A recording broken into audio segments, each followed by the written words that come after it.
झाल्याशिवाय मी गप्प बसणार नाही।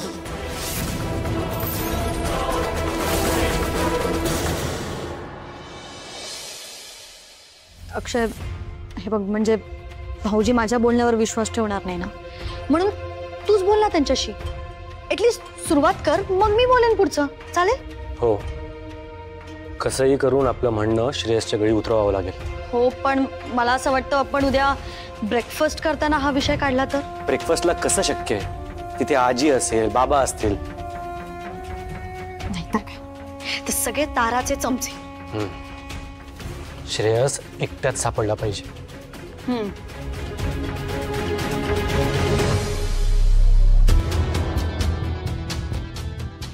श्रेयस, एक मिनिट।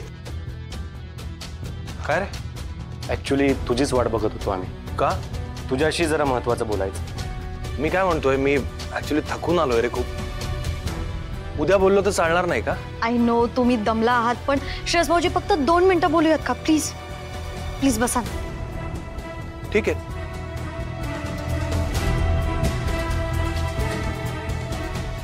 बोला। तारावरती देवळात कोणी हल्ला केला?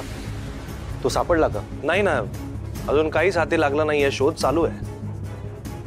आणि घरात तारावर हल्ला झाला त्याचं काय? छे, त्याची तर काहीच टोटल लागत नाहीये। म्हणजे बाहेरचं तरी आपल्याला माहिती आहे, बाहेरचं कोणीतरी होतं, पण घरात असं कोण करणार आहे काही कळतच नाहीये मला।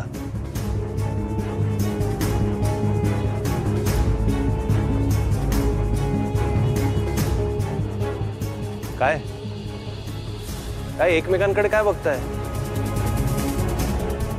काही मनात असेल तर बोलून टाका स्पष्टपणे। बोलायसाठी थांबवलं ना मला। काही संशय आहे का कोणावर तुमचा? हो आहे।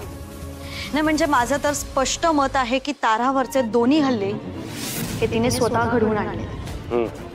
काय? Shravani, have you lost it completely? तू काय बोलतेस? तुला समजतंय का? तिने स्वतःवर घडवून आणलेत। एखादा मोठा हल्ला जेव्हा होतो ना, तेव्हा त्याच्या मागे काहीतरी स्ट्रॉंग मोटिव्ह असतं। तिच्याकडे काय मोटिव्ह आहे असं स्वतःच्या जीवाशी खेळायला? भाऊजी, तुमची सहानुभूती मिळवण्यासाठी ना। नाही म्हणजे तुम्ही तिच्यावर कितीही संतापलेले असलात किंवा तिला कितीही शिक्षा करत असलात तरी तुम्ही माणुसकी गमावली नाहीये, तिला माहिती आहे। आणि बाहेरच्या कोणी तिला त्रास दिला तर तुम्ही तिला प्रोटेक्ट कराल, हे तिला कळलंय, म्हणूनच करते ती हे सगळं। हो, त्यामुळे तू तिची काळजी घ्यावीस, हळूहळू या घरात तिला जागा द्यावीस, तिचं बस्तान तुझ्या आयुष्यात बसावं, त्यामुळे हे सगळे प्रयत्न चाललेत। आणि सगळं तिच्या प्लॅन नुसार होतंय श्रेयस, कळतंय तुला? तुम्ही जास्तच बोलताय आता। कुठल्या आधारावर बोलताय हे सगळं? काही पुरावा आहे का तुमच्याकडे? पुरावा? पुरावा कशाला पाहिजे? अरे आम्ही तुला सिंपल लॉजिक सांगतोय। एक्झॅक्टली, सिंपल लॉजिकने बोलताय? मग त्या सिंपल लॉजिकने मी असं म्हणलं तर की या सगळ्यात तुम्ही दोघं इन्व्हॉल्ड आहात म्हणून? श्रेयस भाऊजी, आणि हे सगळं तुमच्यावर येऊ नये म्हणून ताराचं नाव घेताय असं म्हणलं तर चालेल? भाऊजी तुम्ही काय बोलता? आमचा काय संबंध नाही यात? नाही आहे ना संबंध?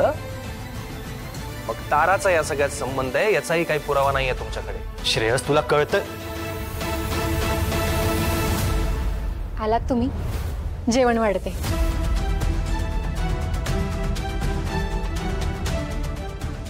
आम्ही फक्त तर्क लावून बोलतोय।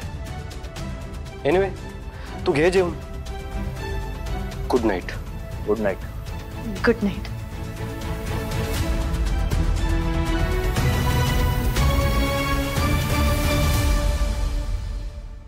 रात्री उशीर झाल्यावर मी माझं वाढून घेतो नेहमी। उगाच जागायची काही गरज नाहीये, माहिती ना तुला मी वाढून घेतो। पण मी सुद्धा जेवले नाही अजून। बसा।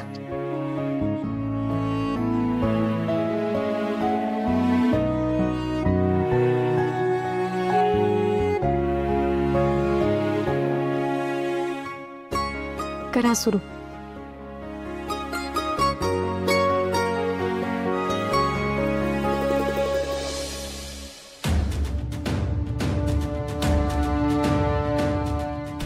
हे काय आहे? तू माझ्यासाठी थांबली होतीस का जेवायचं? मला आवडत नाही आहे असं सगळं। पण माझा नवरा जेवल्याशिवाय मला घास जात नाही, त्याचं काय? काय लावलंय नवरा नवरा? संसार मांडला नाहीये मी तुझ्या बरोबर। आणि हे असं जेवायला थांबून वगैरे आपल्या नात्यात काही फरक पडणार नाही. पण त्याने आपण नवरा बायको होत नाही असंही नाही होत ना. देवा ब्राह्मणांच्या साक्षीने लग्न झालंय आपलं. मी नाही मानत ते. आणि मी आयुष्यभर समजा तुला ऍक्सेप्ट केलं नाही तर काय आयुष्यभर करत राहणार आहे सगळं? हो, आयुष्यभर करेन मी. तुमची मेमरी परत आली आहे, पण आपलं प्रेम विसरलात तुम्ही. पण मी नाही विसरले अजून. माझं प्रेम आहे आणि नेहमी असंच राहील. तुम्ही काही म्हणालात तरी मला आणि माझ्या देवाला माहिती आहे माझं प्रेम खरं आहे. आणि ह्या प्रेमासाठी मी खूप अग्निदिव्य केली, पुढेही करत राहीन. नाही नाही, मला असं वाटतं आपण आता या विषयावर चर्चा नको करूया. जेवण थंड होतंय, जेवून घ्या. या विषयावर बोलायला आपल्याकडे आयुष्य आहे अजून.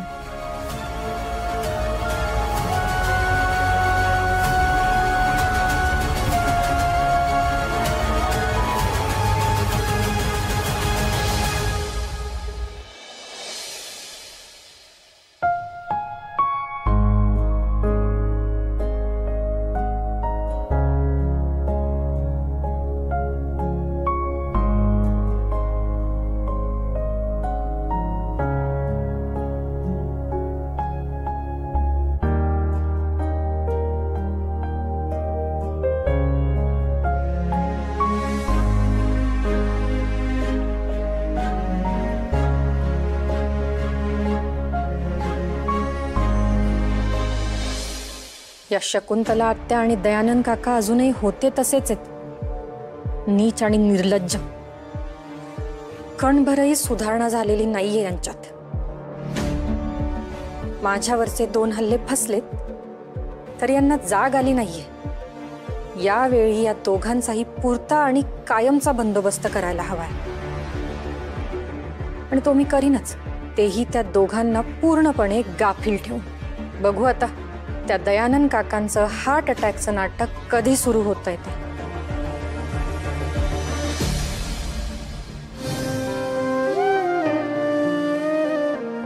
हे काय होतंय तुला श्रेयस? हिची अशी ओढ का वाटते?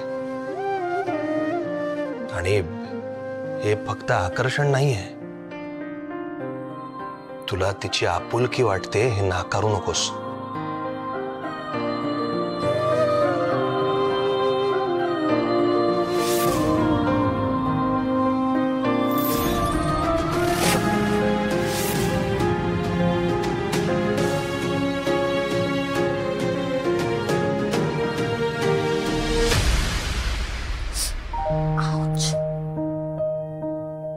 निघत का नाहीये?